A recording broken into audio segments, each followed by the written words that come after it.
저는 정신과 의사 이광민이고요. 요즘은 정신과 의사보다는 부부 상담사 비슷한 느낌으로 더 알려져 있는 것 같습니다. 근데 원래 저의 전공은 정신과 의사가 맞고요. 그리고 원래 전공은 암 환자 전공을 했어요. 암 환자 정신건강이 제 원래 전공이고 그게 일정 부분 트라우마거든요. 우리 삶에서 극복해야 되는 트라우마가 어떤 식으로 우리 삶에 영향을 미치고 어떻게 극복해야 될지 이런 거를 주로 많이 고민하고 있는 정신과 의사입니다.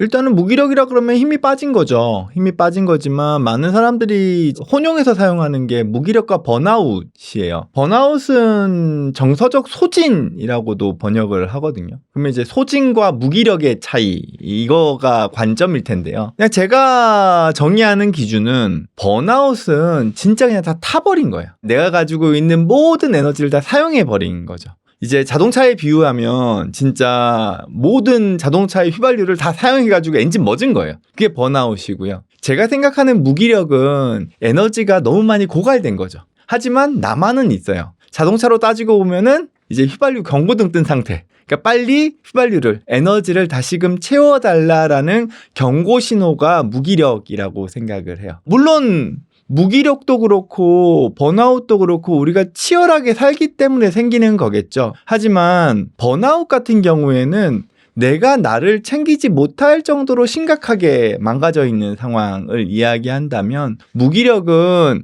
내가 특정 상황에서 내가 억지로 열심히 치열하게 노져야 하는 상황에 내가 평소보다 더 많은 에너지를 쓴 상태예요. 그때 어떻게 하면 우리의 무기력을 일상의 어떤 영역으로 다시금 회복시킬 것이냐. 그게 제가 이번에 쓴 책의 주된 내용으로 담겨 있죠. 그래서 할 일은 많지만 아직도 누워있는 당신에게라는 제목을 만든 이유도 어떻게 보면 열심히 살아가야 하는 분들을 위해 쓴 책이라는 걸 한마디로 좀 담고 있는 제목이라고 생각합니다. 무기력이 2차적인 증상일 수도 있고요. 예. 혹은 자꾸 미루다 보니까 무기력이 될 수도 있죠. 이게 뭐 닭이 먼저냐 달걀이 먼저냐 약간 이런 느낌인데요. 책 안에서는 제가 간단한 한 5문항 정도의 검사 문항을 넣어놨어요. 근데 사실 제가 만든 건 아니고요. 일을 미루려고 하는 경향성에 대한 테스트 중에 몇 문항을 발췌한 거거든요. 결국에는 무기력이라고 할 때 우리가 흔히 사용하는 혼잣말은 귀찮아, 내일 할래, 몰라, 그냥 포기.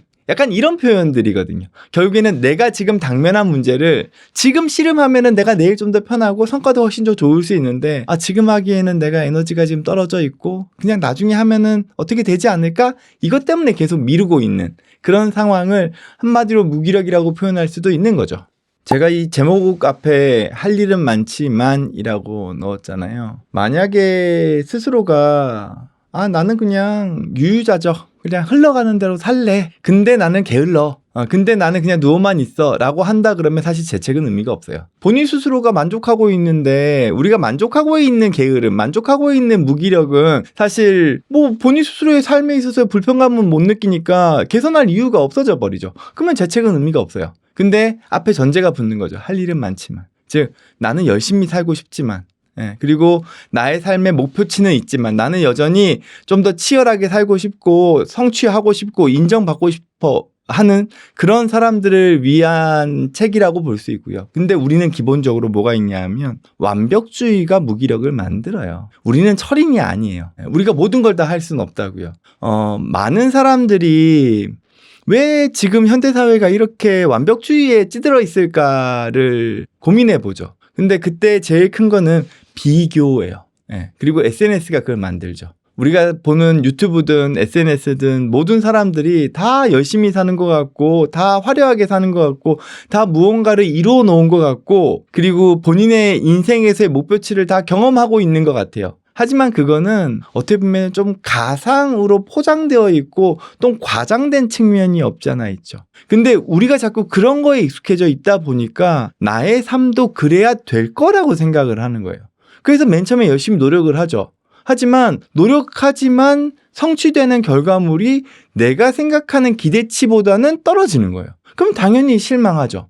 그리고 나는 안 되나 보다라고 반복해서 생각하다 보면 결국에는 본인 스스로의 삶이 뒤로 빠져버리는 거예요. 이게 일종의 학습된 무기력에 대한 개념이거든요. 책에서도 뭐 실험으로 언급되고 있죠. 내가 어떻게 컨트롤할 수 없는 전기 자극이 계속 오고 비상 버튼이 망가져서 그 버튼이 아무리 눌러도 전기 자극을 자꾸 받는 강아지는 결국에는 그 전기 자극을 피하려고 하는 노력을 포기해 버려요.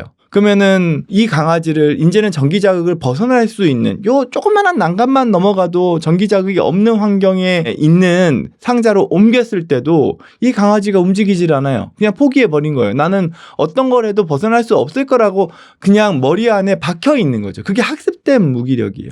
근데 이 완벽주의라는 그 다다를 수 없는 목표에 우리가 끊임없이 좌절하다 보면 우리는 전기 충격을 받는 강아지처럼 어느 순간 나는 해도 안 되는구나 라고 포기해 버리는 거죠. 그게 학습된 무기력이에요. 그리고 현대 사회의 사람들이 그 완벽주의라는 말도 못하는 이상적인 목표 때문에 짓눌려서 이 학습된 무기력에 어떻게 보면 쩔어 있는 거죠.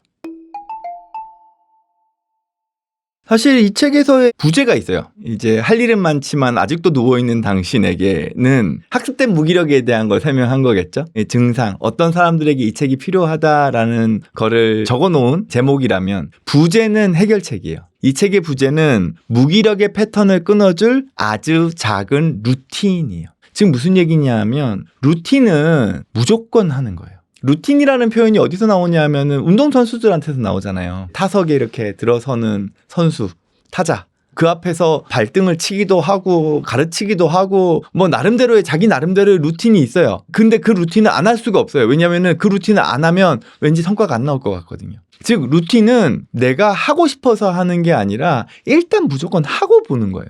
그게 루틴이에요. 그리고 그 루틴이 우리 삶의 기준점이라는 걸 만들어줘요. 이게 앵커링이라는 표현이거든요. 마치 배가 정박하기 위해서 닻을 내리듯 내 삶의 중요한 시점에 거점으로 나의 루틴을 앵커링 해놓는 거예요. 집어넣어 놓는 거죠. 그게 우리 삶으로 하여금 무기력을 끊어낼 수 있는 하나의 중요한 해결책인 거죠. 근데 여기서 중요한 건 이거예요.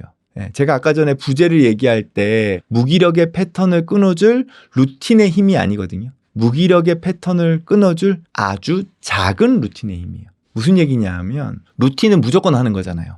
꼭 해야 되는 거잖아요. 반복해서 해야죠.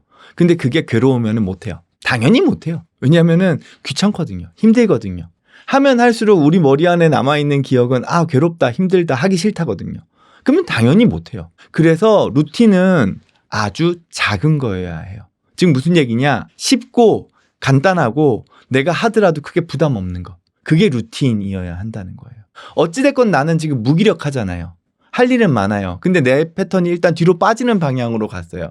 근데 거기서 내가 어떻게 해서든지 이 상황을 회복하고 싶어요. 다시 일어서고 싶어요. 일상의 리듬을 다시금 잡고 싶어요. 그러면은 내 삶에서의 기준점들을 잡아놔야 하는데 그 기준점들이 어려우면 맨 처음에 할 때야 뭔가 성과도 크게 나는 것 같고 뭔가 보람도 엄청 있는 것 같고 뭔가 내가 했으니까 내 인생 열심히 사는 것 같아 라는 느낌이 들지 모르죠. 근데 몇 번 하고 나면은 다시 하려고 그럴 때 귀찮은데? 힘든데? 하기 싫은데? 이러면 결국에는 또 무기력으로 넘어가 버리는 거예요. 그렇기 때문에 루틴은 빅 스텝이 아니라 스몰 스텝이어야 해요. 큰 걸음이 아니라 작은 걸음입니다. 내가 하기 쉬운 거. 예를 들어서 얘기한다면 운동이죠. 저 같은 경우에는 운동을 그렇게 좋아하지 않아요. 항상 운동에 쓴 돈도 엄청 많아요. 여러분들 많이 경험하시겠지만 운동 끊어놓고 맨날 기간 다 지나가지고는 버리는 돈이 한두 푼이 아니잖아요. 물론 아니신 분들도 있겠지만 저 같은 사람한테 공감하시는 분들 많으실 거예요. 제가 거기다 쓴 돈만 하더라도 이때까지 다 포함한다 그러면 경차 한 대 값은 살만한 돈을 썼을 수도 있어요. 그럼에도 불구하고 계속 시도하죠.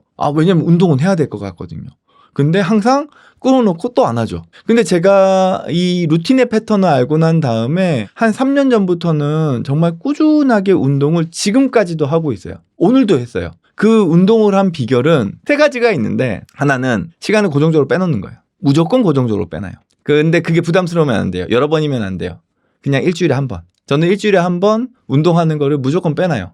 그 시간은 다른 스케줄 안 넣어요. 정말 저한테 응급 환자가 오지 않는 한. 일단 기본적으로 그 시간은 운동하는 시간을 고정해 놓는 거예요. 그래야지만 해요. 그리고 그 시간은 내가 쉬는 시간이면 안 돼요. 일 다 하고 이제 집에 가야 되는데 운동한다 그러면 운동하겠어요? 못해요. 저는 가급적이면 점심시간을 좀 오래 잡습니다. 1시간 반 정도의 점심시간을 가지고 간단하게 뭘 먹고는 바로 운동하러 가요. 네, 그리고 30분이든 1시간이든 운동을 하고 오는 거예요. 그건 그냥 고정 시간이에요. 무슨 요일날 몇 시부터 몇 시. 그거는 각자의 시간에 따라서 스케줄에 따라서 차이는 있겠죠. 그게 첫 번째예요. 고정적으로 빼놓는다. 두 번째는 루틴을 하기 위한 시간을 언제 집어넣을 것이냐. 즉 일과 루틴과 쉬는 시간과 뭐 이런 것들을 따질 때요. 이때 중요한 거는 프림액의 조건화 원리라는 게 있어요.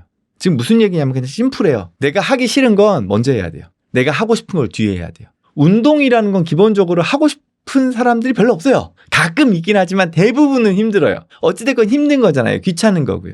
그러면 뒤에 하기보다는 먼저 해야 해요. 그래서 제가 저녁 때 운동 안 하고 점심 때 운동을 하는 이유가 그거예요. 어떤 사람들은 아침에 하는 경우도 있겠죠. 네. 하기 싫은 건 먼저 해야 돼요. 하기 싫은 걸 뒤에 놔두면 우리 무조건 하기 싫어요. 이런 거죠. 고기를 좋아하는 사람한테 고기를 먹고 난 다음에는 야채를 먹어야 해. 이것과 야채를 먹고 나면은 고기를 먹어야 돼. 라고 했을 때 이 야채를 먹으려 그러면 고기를 먹고 야채를 먹는 게 나을지 야채를 먹고 고기를 먹을 수 있는 게 나을지 순서를 정하면 성공할 확률은 야채를 먼저 먹고 고기를 먹는 게 야채를 먹을 확률이 높아져요. 내가 하기 싫은 걸 먼저 해야지 하고 싶은 걸 하기 위해서 그걸 참을 수 있다고요. 그러면 우리는 뒤에 저녁 때는 그냥 푹 쉬고 점심 때 그러면 운동을 하자. 혹은 저녁 때 내가 맛있는 음식을 먹기 위해서 점심엔 운동을 하자라고 하면 점심 때 운동을 하는 게 좀 더 수월해지는 거죠. 세 번째 원리는 이거예요. 무조건 쉬운 걸 하셔야 돼요. 저는 운동을 하러 갈 때 옷을 갈아입지 않아요. 그리고 땀을 많이 흘리지 않아요. 그냥 지금 이 복장에서 자켓만 벗고는 오늘도 그렇게 운동하고 왔어요. 그리고 운동 선생님한테 전 옷을 갈아입지 않았고 샤워도 안 할 거고 이거 끝나고 나면 바로 돌아가서 일을 해야 되기 때문에 땀이 뻘뻘 날 정도로 운동을 시키지 마세요라고 얘기를 해요.